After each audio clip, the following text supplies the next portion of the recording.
Hello दोस्तों, मैं अमित कुमार सिंह आपका अमित सिविल सर्विसेज एकेडमी में एक बार फिर से स्वागत करता हूं। दोस्तों, मैं आज आपके लिए अत्यंत महत्वपूर्ण वीडियो मगध साम्राज्य का उत्कर्ष, महाजनपद और यूनानी आक्रमण, जो भी महाजनपद थे भारत में, और मगध साम्राज्य का उत्कर्ष कैसे हुआ, कौन कौन से मगध साम्राज्य के राजा हुए जो उन्होंने इस पर राज किया, उसकी पूरी की पूरी विस्तृत जानकारी मैं दूंगा दोस्तों। और अलग से मैं मौर्य वंश का अलग से वीडियो लेकर आऊंगा। ठीक है दोस्तों, अभी मौर्य के पहले वाले सारे वंशों की जानकारी मैं आपको दूंगा दोस्तों। बहुत ही इंपॉर्टेंट वीडियो, हर एक एग्जाम में 1 से 2 क्वेश्चन आपको देखने को मिलेगा। एसएससी, रेलवे, बीपीएससी, सीडीपीओ, अत्यंत ही महत्वपूर्ण वीडियो है दोस्तों। ठीक है दोस्तों, चैनल पे मेरे बहुत सारे वीडियो अपलोड हो रहे हैं, आप उन सभी को देखिए, बार बार रिवीजन करिए दोस्तों, आपके आत्मा में समा जाएगा ये सारा मेरा वीडियो। मैं बहुत ही मेहनत कर आपके लिए क्वेश्चन लाता हूं कि आपको बहुत फायदा हो। ठीक है दोस्तों, आज आपको बिहार करंट अफेयर्स का भी सीरीज मिलेगा, इसलिए दोस्तों चैनल को सब्सक्राइब कर लीजिए कि नए नए वीडियो का नोटिफिकेशन आपको मिलते रहे। देख, ठीक है दोस्तों, भारत के प्राचीनतम प्राप्त सिक्के थे। देखिए दोस्तों, जो भारत में जो सिक्के थे, जो प्राचीनतम प्राप्त सिक्के दोस्तों, उनको क्या कहा जाता था?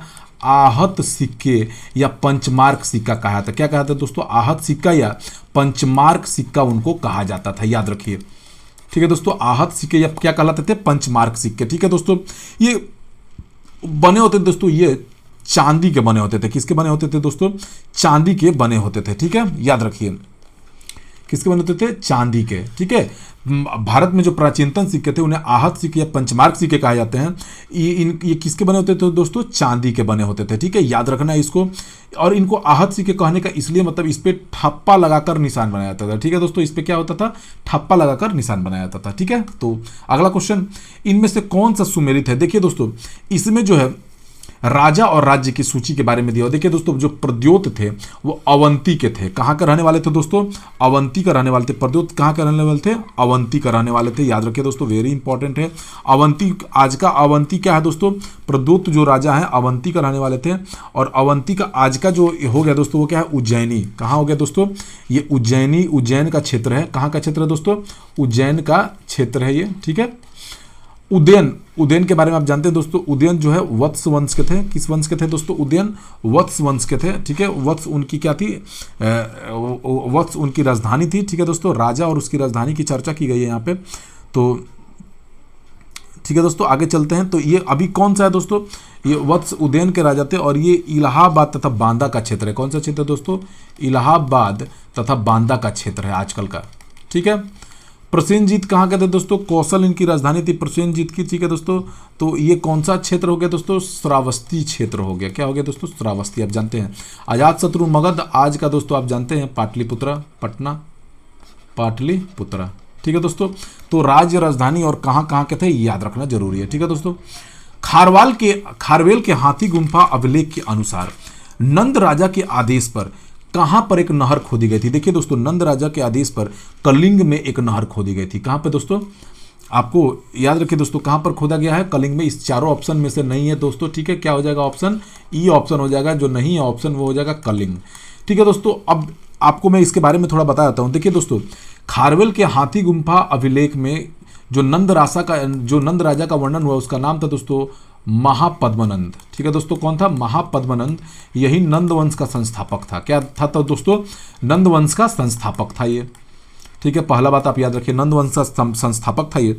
ठीक है दोस्तों, और इसने एक नहर का निर्माण करवाया। ठीक है दोस्तों, अब इसके अलावा भी मैं इसकी जानकारी देता हूँ दोस्तों। इसे कली का अंश भी कहा जाता है। महापद्मनंद को क्या कहा जाता है दोस्तों? कली का अंश। ठीक है दोस्तों, कली का अंश, सभी क्षत्रियों का नाश करने वाला। सभी क्षत्रियों का क्या कहता था दोस्तों? नाश करने वाला इसको कहा जाता था। ठीक है, याद रहेगा आपको दोस्तों, याद रखिए, वेरी इंपॉर्टेंट क्वेश्चन है यहां से। कलिकन से सभी क्षत्रियों का नाश करने वाला। इसे दूसरा परशुराम का अवतार भी कहा जाता है। क्या दोस्तों? दूसरा परशुराम का अवतार भी कहा जाता है। ठीक है, दूसरा परशुराम का अवतार। तो ये इतनी बातें हैं दोस्तों खारवेल के हाथी गुम्फा अभिलेख से नंद वंश के राजा महापद्मनंद की जानकारी मिलती है दोस्तों। उन्हें कली का अंश भी कहा गया है। ठीक है दोस्तों, और ये सभी क्षत्रियों का नाश करने वाला दूसरा परशुराम का अवतार कहा गया है। देखिए दोस्तों, हर्यक वंश का शासनकाल का समय क्या था दोस्तों? बहुत इंपॉर्टेंट क्वेश्चन है, एग्जामों में बहुत बार पूछा हुआ दोस्तों, आपको याद रखना है। देखिए दोस्तों, ये हर्यक वंश था जो ये मगध वंश में, ये मगध वंश का सबसे प्राचीन वंश अगर पूछा जाए तो कौन था दोस्तों? बृहदत्त वंश था। क्या था? बृहदत्त वंश। ठीक है, याद रखिए सबसे प्राचीनतम वंश है। ठीक है, हर्यक वंश का शासनकाल का क्या समय है दोस्तों? देखिए हर्यक वंश का संस्थापक कौन था दोस्तों? बिंबिसार। कौन था दोस्तों? बिंबिसार। 15 वर्ष के शासन काल में ही बैठ गया था, 15 वर्ष की अवस्था में ही शासन पर बैठ गया था दोस्तों। इसका कब से कब ये शासन किया दोस्तों? हर्यक वंश का शासनकाल 544 से 412 ईस्वी तक रहा। अगर बिंबिसार का पूछ दे कि कब से कब राज किया था दोस्तों?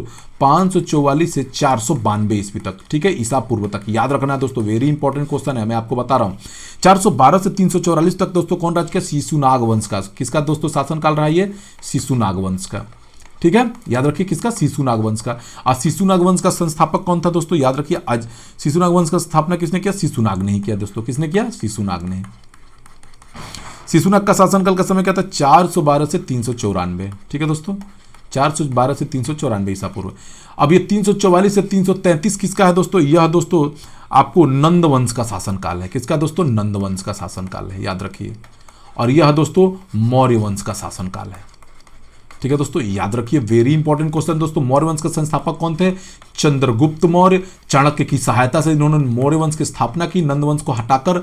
और नंद वंश के जो राजा कौन थे दोस्तों? महापद्मनंद, जो मैंने अभी बताया। तो दोस्तों वेरी इंपॉर्टेंट फैक्ट है, संस्थापक है महापद्मनंद। यहां से क्वेश्चन बनेंगे ही बनेंगे दोस्तों, काल का, ईयर का, कुछ भी क्वेश्चन पूछा जा सकता है। इनमें से कौन सा सही है? देखिए दोस्तों, उज्जैनी की राजधानी अवंतिका है दोस्तों, उनका पुराना नाम। मल्ल का राजधानी कुशीनगर है। सुरसेन मथुरा की राजधानी है। और कुरु जो है इंद्रप्रस्थ की राजधानी है। ठीक है, याद रखिए दोस्तों, वेरी इंपॉर्टेंट क्वेश्चन है। ये राजधानी हो गया, और दोस्तों ये क्या हो गया? महाजनपद हो गया। ठीक है, आपको याद रखना है। अवंतिका, उज्जैनी, कुशीनगर, मल्लों की राजधानी कुशीनगर, सुरसेन का मथुरा हो गया दोस्तों, और कुरु का इंद्रप्रस्थ। याद रखिए। वह कौन सा नगर है जिसका उल्लेख महाभारत तथा महाभारत से दोनों में उल्लेखित है? दोस्तों वह माध्यमिकिया एक नगर है जिसका उल्लेख महाभारत में भी है, और कहाँ है दोस्तों? महाभाष्य में भी है। ठीक है दोस्तों, याद रखिए। पाटलिपुत्र के संस्थापक तथा उसने अपनी राजधानी सर्वप्रथम किसने बनाया? दोस्तों ये उदयन थे। कौन थे दोस्तों? उदयन थे।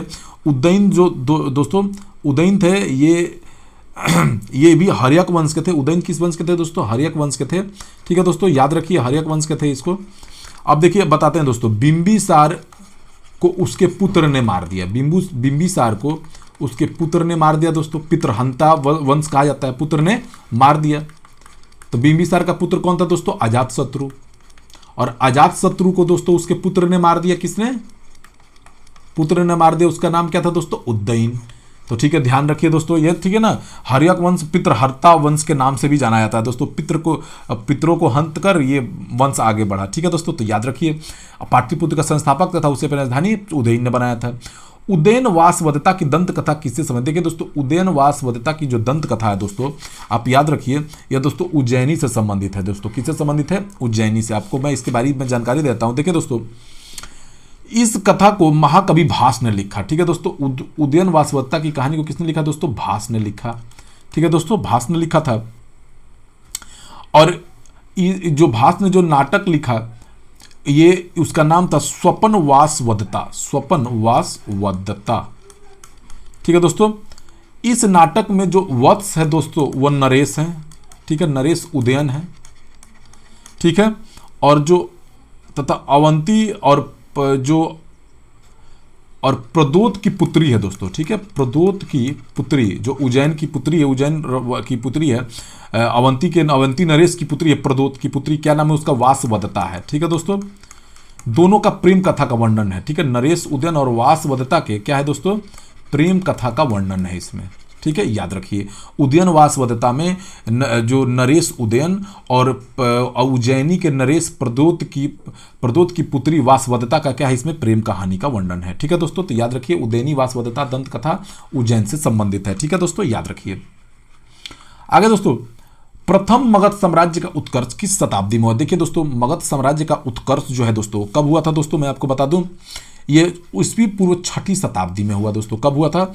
ईस्वी पूर्व 6ठी शताब्दी। लगभग कब हुआ था दोस्तों? अभी हमने बताया 544 ईसा पूर्व से 492 ईसा पूर्व के आसपास हुआ है। ठीक है दोस्तों, याद रखिए। और इसका वास्तविक संस्थापक बिंबिसार ही रहा दोस्तों, हर्यक वंश का। ठीक है, बिंबिसार के शासन का। ईस्वी पूर्व 6ठी शताब्दी में प्रारंभ में भारत का सर्वाधिक शक्तिशाली नगर राज्य कौन था दोस्तों? ये काशी था। ठीक है दोस्तों, काशी जो है बहुत प्रसिद्ध शहर था। ठीक है दोस्तों, काशी संपन्न और समृद्ध महाजनपद था। काशी समृद्ध तथा संपन्न था। ठीक है दोस्तों, अपने समय में 6ठी शताब्दी के समय, ठीक है, काशी का कौशल, अंग तथा मगध के साथ प्रतिद्वंदता चलती थी। मगध के साथ क्या चलती थी दोस्तों? प्रतिद्वंदता चलती थी। ठीक है दोस्तों, वेरी इंपॉर्टेंट क्वेश्चन है, आपको इसको ध्यान रखना है। ठीक है, आगे चलते हैं दोस्तों हम लोग। 16 महाजनपदों की सूची कहां कहां मिलती है? देखिए दोस्तों, 16 महाजनपदों की सूची देखिए दोस्तों, अंगुत्तर निकाय में मिलती है और भगवती सूत्र में मिलती है। देखिए दोस्तों, अंगुत्तर जो निकाय है वह दोस्तों क्या है? अंगुत्तर निकाय आपको एक बौद्ध ग्रंथ है। ठीक है दोस्तों, क्या है? एक बौद्ध ग्रंथ है अंगुत्तर निकाय। ठीक है, आपको याद रखना है। इसमें 16 महाजनपदों क्या मिलती है दोस्तों? सूची मिलती है, बौद्ध ग्रंथ है। और भगवती सूत्र क्या है दोस्तों? भगवती सूत्र आपको एक जैनों का ग्रंथ है। ठीक है दोस्तों, भगवती ग्रंथ क्या है? भगवती सूत्र एक जैन ग्रंथ है। ठीक है दोस्तों, आप याद रखिए इसको। ईस्वी पूर्व 6ठी शताब्दी में विश्व का पहला सबसे बड़ा तथा शक्तिशाली गणराज्य कौन था? देखिए दोस्तों, आप याद रखिए, सबसे पहले अगर कहीं गणतंत्रात्मक व्यवस्था थी तो वो दोस्तों वैशाली थी। ठीक है दोस्तों, आप याद रखिए, वैशाली के जो लिच्छवी थे, वैशाली में बहुत सारा गणराज्य था, वैशाली के जो लिच्छवी थे, वैशाली के लिच्छवी ने विश्व का पहला गणतंत्र, लिच्छवी ने विश्व का पहला गणतंत्र स्थापित किया था। ठीक है दोस्तों, विश्व का पहला गणतंत्र स्थापित किया था। याद रखिए, बहुत इंपॉर्टेंट क्वेश्चन दोस्तों, बीपीएससी में बहुत बार पूछा हुआ है कि सबसे पहले, सबसे शक्तिशाली और सबसे पहला गणतंत्र राज्य कौन था? वैशाली का लिच्छवी। ठीक है दोस्तों, गणतंत्र राज्य था। ठीक है दोस्तों, आपको याद रहेगा, वेरी इंपॉर्टेंट क्वेश्चन है। लिच्छवी जो है दोस्तों वज्जी संघ में सबसे प्रमुख था। वज्जी संघ का क्या था दोस्तों? यह प्रमुख था। आपको इतना याद रखना है। ठीक है, आगे चलते हैं दोस्तों नेक्स्ट क्वेश्चन की तरफ। इनमें से कौन सा सही है? देखिए दोस्तों, उत्तरी पांचाल की राजधानी दोस्तों क्या थी? अहिछत्र थी महाजनपद। दक्षिणी पंचाल का कांपिल्य था। चेदी का सुक्तिमती था और असमक का पोतन और पोटिल था। ठीक है दोस्तों, ये राजधानियों से संबंधित है। आप याद रखिए, ये महाजनपद हो गए और ये महाजनपदों की क्या हो गई दोस्तों? राजधानी हो गई। ठीक है, ये इससे बहुत तो आप, मैंने इसमें क्वेश्चन में सारे महाजनपदों को दिखा दिया दोस्तों, आप ध्यान रखिए। मगध की प्रारंभिक राजधानी कहाँ थी? देखिए दोस्तों, मगध की प्रारंभिक राजधानी क्या थी दोस्तों? राजगृह थी, राजगृह ब्रज। ठीक है दोस्तों, बाद में उदयन ने पाटलिपुत्र को राजधानी बनाया। मत्स्य महाजनपद, देखिए दोस्तों, मत्स्य जो महाजनपद है दोस्तों, ये किससे संबंधित दोस्तों? देखिए, मत्स्य महाजनपद दोस्तों राजस्थान से संबंधित है। इसमें ऑप्शन में दिया हुआ नहीं है, आप याद रखिए। मत्स्य महाजनपद किससे संबंधित दोस्तों? यह संबंधित है हमारे दोस्तों राजस्थान से, याद रखिए। बौद्ध ग्रंथ अंगुत्तर निकाय तथा जैन ग्रंथ भगवती सूत्र में 16 महाजनपदों का वर्णन मिलता है। आपको क्वेश्चन में ही सारे 16 महाजनपद में बता दूंगा दोस्तों। ठीक है, मगध के किस शासक ने राज्यरोहण के लिए अपने पिता की हत्या की? हम स्वयं इसी कारणवश अपने पुत्र द्वारा मारा गया। दोस्तों, मैंने आपको बताया कि हर्यक वंश पितृहंता वंश था। ठीक है दोस्तों, देखिए, अजात शत्रु ने अपने पिता को मारा। ठीक है दोस्तों, और अजात शत्रु को उसके बेटे उदयन ने मार दिया। ठीक है दोस्तों, तो अजात शत्रु ही जो था उसने अपने पिता को मारकर सत्ता हासिल की और अजात शत्रु को उसके बेटे उदयन ने सत्ता हासिल की मारकर। ठीक है, तो अजात शत्रु होगा आंसर दोस्तों। ठीक है, अजात शत्रु के वंश का क्या नाम था दोस्तों? अजात शत्रु के वंश का नाम था दोस्तों हर्यक वंश। ठीक है दोस्तों, अजात शत्रु किस वंश का था? हर्यक वंश का। याद रखना है आपको, वेरी इंपॉर्टेंट क्वेश्चन है दोस्तों, एग्जामों में बहुत बार पूछा हुआ है, आपको इसमें कहने का जरूरत नहीं है दोस्तों। ठीक है, अजात शत्रु का शासनकाल आप 492 से 460 ईसा पूर्व का था ये दोस्तों। ठीक है, याद रखिए, कुछ भी पूछा जा सकता है, इसका काल कुछ भी। बिंबिसार के शासनकाल का समय क्या था? देखिए दोस्तों, बिंबिसार ने कब से कब तक शासन किया? आप जानते हैं दोस्तों, बिंबिसार ने कब से कब तक शासन किया दोस्तों? याद रखिए, 544 से 492 ईसा पूर्व में बिंबिसार ने क्या किया दोस्तों? शासन के लिए बिंबिसार का हो गया। याद रखिए, शासनकाल भी दोस्तों पूछता है कब से कब तक शासन किया। ठीक है, और देखियो 492 ये दोस्तों किसका हो गया? अजात शत्रु का हो गया। याद रखना है दोस्तों, बहुत ही इंपॉर्टेंट क्वेश्चन चल रहा है आपके सामने। इतने सारे फैक्ट्स इतने कम टाइम के वीडियो में आपको नहीं मिलेगा दोस्तों, याद रखिए। ठीक है दोस्तों, आप आगे देख लीजिए। 400 ये शिशुनाग का है दोस्तों, किसका है? शिशुनाग का है। ठीक है दोस्तों, और 394 से 366 किसका है दोस्तों? ये दोस्तों काला शोक का है। किसका दोस्तों? काला शोक, जिसे काकवर्ण भी कहा जाता है, काला शोक या काकवर्ण। ठीक है दोस्तों, तो देखिए, बहुत सारे फैक्ट्स वीडियो में मिलेंगे दोस्तों, आपके लिए बहुत काम करेंगे।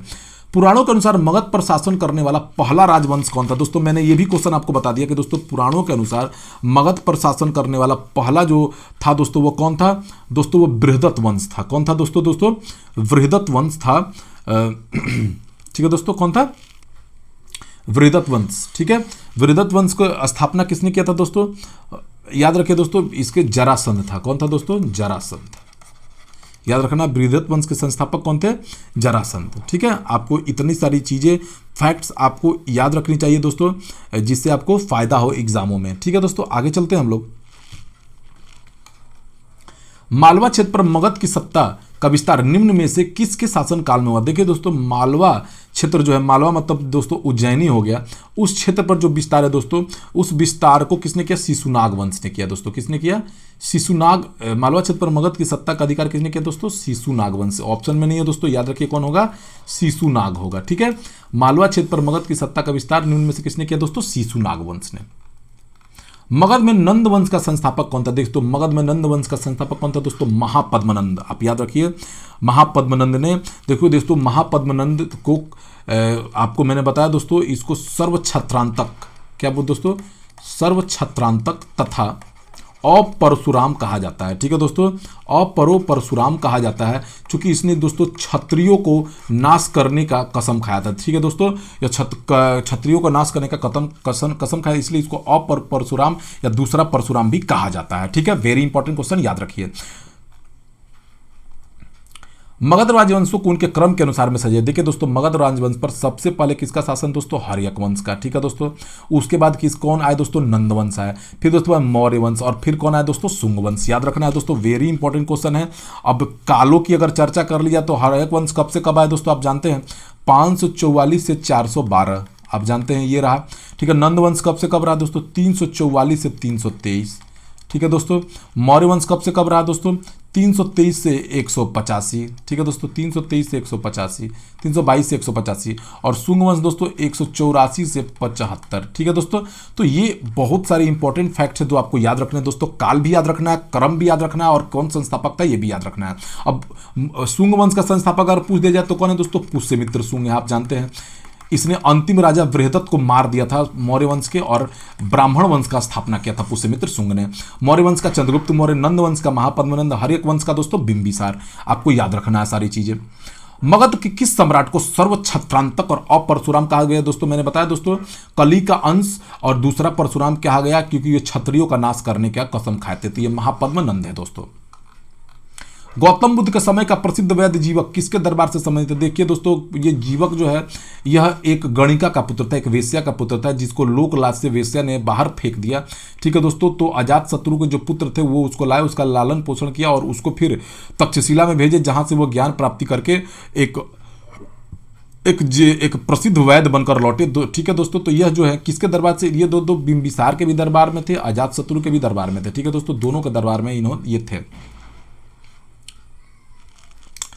ठीक है दोस्तों, याद रखना है, वेरी इंपॉर्टेंट क्वेश्चन दोस्तों। क्वेश्चन बहुत अच्छा आपके पास आ रहा है। ठीक है दोस्तों, लेकिन अगर ऑप्शन में आज बिंबिसार ही मेन क्वेश्चन सही होगा। ठीक है दोस्तों, आगे चलते हैं। सिकंदर के हमले के समय उत्तर भारत पर किस वंश का शासन था दोस्तों? नंद वंश था शासन दोस्तों, और उस समय कौन शासन कर रहा था? घनानंद। कौन था दोस्तों? धनानंद या घनानंद, उसके बारे में बोला जाता है। ठीक है, याद रखिए। ठीक है दोस्तों, धनानंद को लेखकों ने अग्रमीज भी कहा। धनानंद को क्या कहा था दोस्तों? लेखकों ने, यूनानी लेखकों ने इसको अग्रमीज कहा है। अग्रमीज कहा है। ठीक है दोस्तों, क्या कहा है? अग्रमीज, आप याद रखिए। ठीक है दोस्तों, भद्रसाल इसका सेनापति था। धनानंद का कौन था दोस्तों? भद्रसाल सेनापति था इसका, बहुत चतुर चालाक था।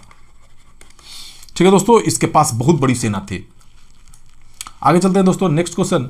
भारत में मैसिडोनियन ग्रीक शासक सिकंदर का अभियान कब से कब था? देखिए दोस्तों, 327 से 325 ईसा पूर्व तक 2 सालों का अभियान रहा।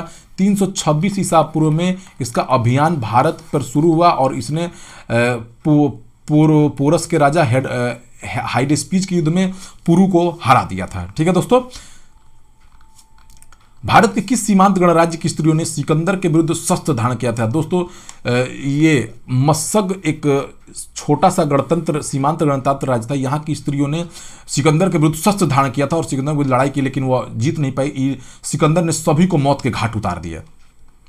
भारत में सिकंदर की सफलता किस कारण से हुई? देखिए दोस्तों, उस समय भारत में कोई केंद्रीय सत्ता नहीं थी, सही है, उसकी फौज बेहतर थी, और उसे देशद्रोही शासकों, हाँ दोस्तों, आम्भिक जो था, एक देशद्रोही राजा था। ठीक है दोस्तों, इसने देशद्रोही राजा था, इसने सिकंदर की सहायता की थी दोस्तों। तो ये तीनों ही कारक हैं जो सिकंदर को यहाँ पे कामयाब हो पाया सिकंदर। उस वीर भारतीय राजा का नाम बताइए जिसे सिकंदर ने झेलम के तट पर हाइडे स्पीच के युद्ध में पराजित कर दिया दोस्तों। वो पुरुष था। ठीक है दोस्तों, जिसने हाइडे स्पीच के युद्ध में झेलम नदी के तट पर सिकंदर ने इसको हरा दिया, लेकिन इसकी वीरता को देखकर सिकंदर ने इसका राज्य इसको वापस कर दिया। इनमें से कौन सा सिकंदर के साथ भारत नहीं आता? देखिए दोस्तों, डायमेकस जो है सिकंदर के साथ भारत नहीं आता। यह बिंदुसार के दरबार में आया था। किसके दरबार में दोस्तों? बिंदुसार के दरबार में आया था।